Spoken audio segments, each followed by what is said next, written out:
Il y a des créatrices qui vendent, pas forcément celles qui ont le plus d'abonnés, pas forcément, celles qui postent le plus. Alors qu'est-ce qui, les différencie par rapport à celles qui ne vendent pas? En fait, elles ont compris certaines choses, 6 choses précisément, et ce sont ces 6 choses que je veux te partager aujourd'hui. Donc on ne va pas, rassure-toi, parler de technique, on va pas non plus, aborder tous les hacks ou toutes les astuces Instagram. On va pas prendre de raccourcis, ça c'est tu me connais, c'est pas du tout mon truc. On va parler de ce qui se passe avant tout ça, c'est-à-dire toutes les décisions et les prises de conscience qui font qu'une boutique en ligne décolle, qu'une marque d'artisane décolle, ou qu'elle reste à l'inverse plutôt à tourner en rond pendant des années.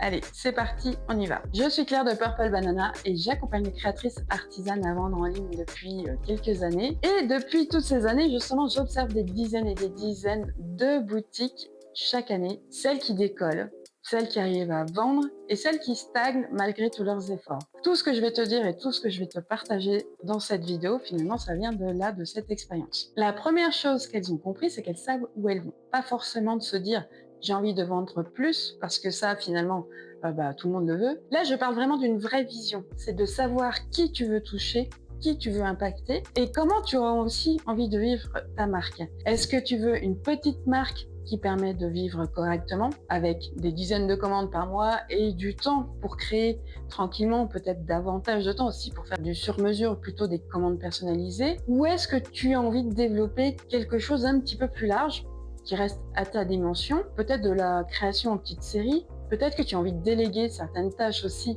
à d'autres personnes. Tu as peut-être, dans ton idéal, envie de mettre en place un type d'organisation. Quand tu fais ces choix-là, quand tu réfléchis un petit peu à cette vision, justement, tu prends pas tout à fait les mêmes décisions. C'est pas non plus les mêmes prix que tu vas fixer, ni la même communication que tu vas adapter. Et puis au final, c'est pas tout à fait la même façon de créer non plus. Sans cette vision, chaque décision que tu vas prendre, elle va se faire au coup par coup. Tu vas suivre un conseil que tu auras vu passer sur Instagram. Tu vas peut-être copier aussi ce que fait une autre créatrice parce que tu te rends compte que ça fonctionne. Te lancer dans un produit parce qu'il a l'air de marcher chez quelqu'un d'autre. Et au bout de 2 ans, tu vas avoir une marque, un site qui ne ressemble à rien et qui ne va être au final plus du tout cohérent parce que tout ça a été construit en réaction de ce que tu auras observé ou de ce qu'on t'aura dit, mais pas en suivant une vraie intention, une vraie vision. Les créatrices, justement, qui vendent, elles ont comme un espèce de filtre au travers duquel elles vont passer toutes leurs décisions. C'est le filtre un petit peu vision, si tu veux. Par exemple, elles vont peut-être se poser la question du genre, cette opportunité, est-ce qu'elle me rapproche de ma vision? Est-ce qu'elle me rapproche de là où j'ai envie d'aller? Sinon,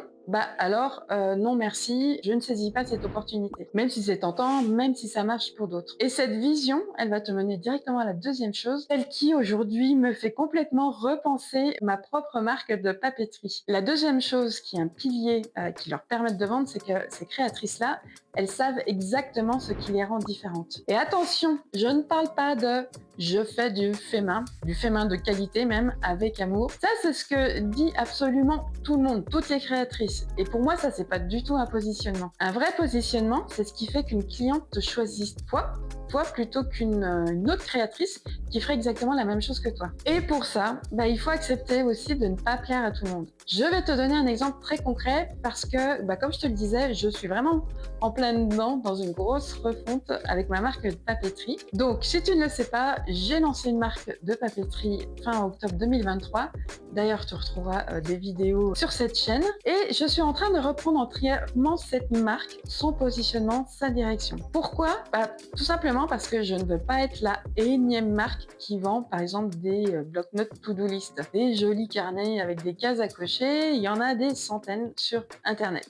Et honnêtement, beaucoup sont déjà très bien faits. Et si mon seul argument, c'est de dire, tiens, regarde, c'est joli, c'est fait main avec soin, c'est conçu dans le Jura, ça pèse pas vraiment lourd dans la balance de la concurrence. Et si je reste à ça, au final, j'ai aucune raison d'exister sur ce marché. Donc, en ce moment, je suis un peu à la bourre, certes, mais en train de tout reprendre depuis le début. C'est-à-dire, j'ai réfléchi déjà, je suis repartie de mon point de départ, à qui je m'adresse précisément, quel problème ou quelle solution avec cette papeterie j'ai envie de résoudre ou de proposer, qu'est-ce que j'apporte de plus que les autres n'apportent pas, déjà des marques qui sont déjà présentes sur le marché. C'est pas forcément un travail confortable, ça peut être un travail qui peut être fait sur la durée parce qu'il faut vraiment porter sa vision, mais c'est ce qui va faire aussi la différence plus tard. La différence entre une marque qui existe et une marque qui compte, ou en tout cas qui va ressortir du lot. D'ailleurs, j'avais fait une vidéo dans laquelle j'expliquais les erreurs que j'avais commises avec cette marque de papeterie. Je te la mettrai là et comme d'habitude, tu retrouveras le lien en description. La troisième chose qui différencie les créatrices qui vendent de celles qui galèrent un peu plus,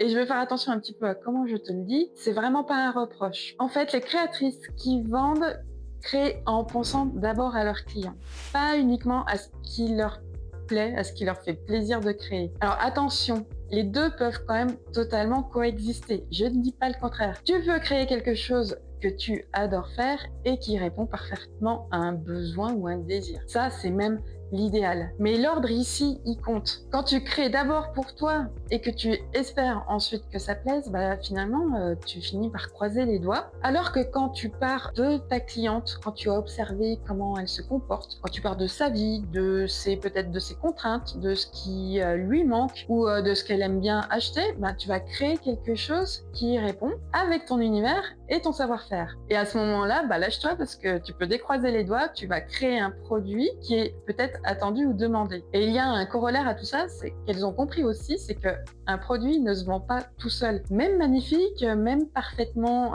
fini avec des finitions soignées, il faut le mettre en scène, le raconter, lever toutes les objections, les doutes. Tes clients ou tes potentiels clients ne te partagent pas forcément. La création, le produit, en fait, c'est la moitié du travail que tu as réalisé. C'est déjà une bonne étape, mais c'est pas la totalité. Et la quatrième chose, c'est quand ça ne marche pas, elles n'ajoutent pas autre chose pour essayer encore autre chose. Au contraire, elles vont épurer, elles vont prendre du recul et enlever des choses. Parce que le réflexe naturel quand les ventes ne suivent pas, c'est de se dire je vais essayer ce type de produit, ou il me faut plus de produits, il me faut plus d'offres. Il faut que peut-être je sois aussi présente sur TikTok. Tiens, je vais essayer. Et il faut que je lance une nouvelle collection, ou il faut que je teste autre chose. Donc tu vas finir par rajouter des couches et au final, tu vas complexifier un petit peu le schmilblick et tu vas finir par te disperser. Et tu vas finir par diluer complètement aussi ton offre, ton positionnement. Un peu de ci, un peu de ça pour essayer de plaire à tout le monde. Résultat, tu ne parles plus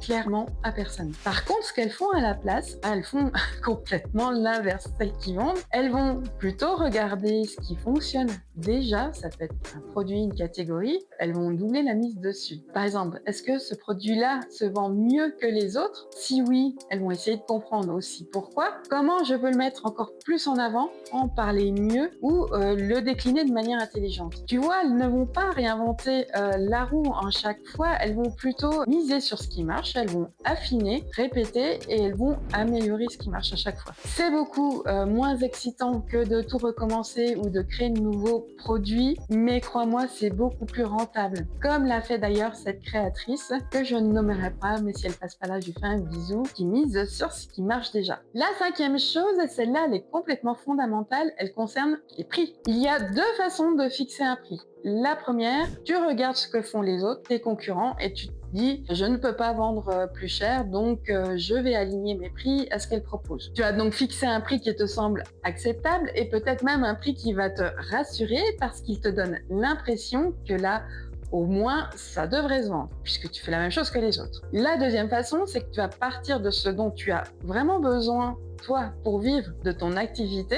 Là, je parle en termes de revenus. Décharge ton temps, ta marge, ce que tu veux gagner à la fin du mois et tu construis ton prix à partir de là. La différence ici entre les deux options, elle est vraiment énorme. Un prix fixé pour être sûr que ça se vende, ça c'est un prix fixé par la peur. Et un prix fixé par la peur ne te permettra jamais de vivre de tes créations. Il te permettra alors de vendre, oui, peut-être, mais c'est pas pareil que de faire vivre une marque ou en tout cas de vivre de sa marque aussi. Les créatrices qui vendent, vraiment ici de manière durable, elles ont accepté que leur prix ne plaise pas à tout le monde et elles ont vraiment compris que c'était pas le but. Le but, c'est que le prix qu'elles fixent leur permette de continuer justement à créer dans 1 an, dans 5 ans. Si tu fixes tes prix justement trop bas, tu as de fortes chances d'avoir une activité qui va s'arrêter dans les prochains mois, prochaines années parce que tu n'arriveras pas à en vivre. Et la sixième et la dernière chose, c'est qu'elles ont un système, ces créatrices qui vendent pas des efforts ponctuel par-ci par-là, mais un vrai système. Et ce système, il va reposer sur 3 briques, toutes les 3 qui sont sur leur site. 1, comment j'attire du trafic avec peut-être du référencement naturel, Pinterest, YouTube, le bouche à oreille, la publicité, etc.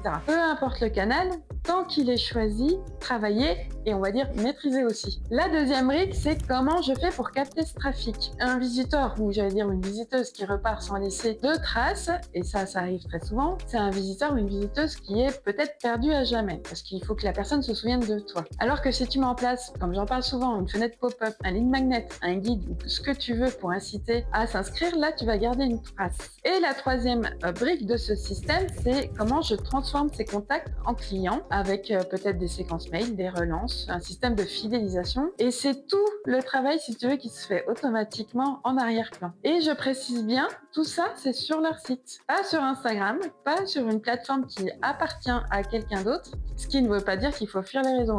Beaucoup de créatrices qui vendent très bien ont aussi une vraie communauté sur Instagram. Ou pas, mais il y en a beaucoup qui ont une communauté. Mais une communauté, pas une communication qui fait plaisir à un algorithme. Donc sur les réseaux, elles vont y créer du lien avec leurs abonnés, leur audience, et elles vont ramener ce lien vers leur site. La différence, en fait, elle est là. Les réseaux sont une porte d'entrée sur ton site pour faire découvrir ta marque. Ton site, si tu veux, c'est un petit peu ta maison. Et les réseaux, c'est que la porte. Et une maison, ça ne peut pas fermer du jour au lendemain parce que un algorithme aurait peut-être changé. Ce système, c'est exactement ce sur quoi je travaille avec mes clientes, mes créatrices que j'accompagne. Si tu veux découvrir la méthode complète, comment avoir des ventes en continu dans ta boutique sans dépendre des réseaux sociaux, je te laisse le lien d'un atelier vidéo gratuit. Tu trouveras toutes les erreurs que peuvent faire les créatrices et ce que tu peux mettre en place au contraire. Du coup, tu remarques qu'il n'y a pas dans cette liste poster plus, il n'y a pas à avoir plus d'abonnés sur Instagram, il n'y a pas